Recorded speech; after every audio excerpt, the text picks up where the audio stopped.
জাপানে আসার পরে আমি এই দেশের মানুষদের চলাচলতি জীবনযাপনের ধরন দেখে একটা জিনিস না বেশ ভালোভাবে লক্ষ্য করেছি, জানেন তো? এদেশের মানুষদের আশেপাশের মানুষের প্রতি অত উৎসাহ নেই।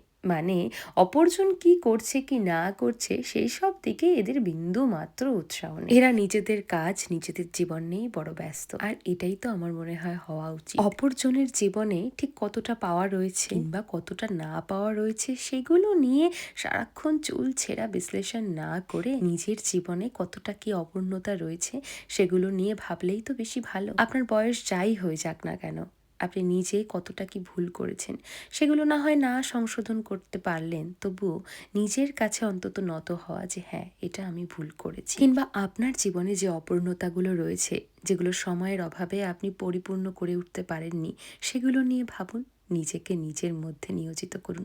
দেখবেন জীবনটা ঠিক কতটা সহজ হয়ে উঠেছে। আসল কথা হলো এটাই যে নিজেকে ঠিক এতটাই ব্যস্ত করে তুলতে হবে যে কে কি বলল, কে কি না বলল, সেগুলোতে আর যেন মন খারাপ না হয়। যেদিনের ব্লগটা এখন শেয়ার করছি সেদিন ছিল সোমবার, মানে গত সোমবার আর কি। ঠান্ডাটা তো কমে গিয়েছে, ও তো বাগানে আবার নিজেকে নিয়োজিত করে দিয়েছে। বাগান প্রেমী বলে কথা। আর ওদিকে আমি করেছি নিরামিষ রান্নাবান্না।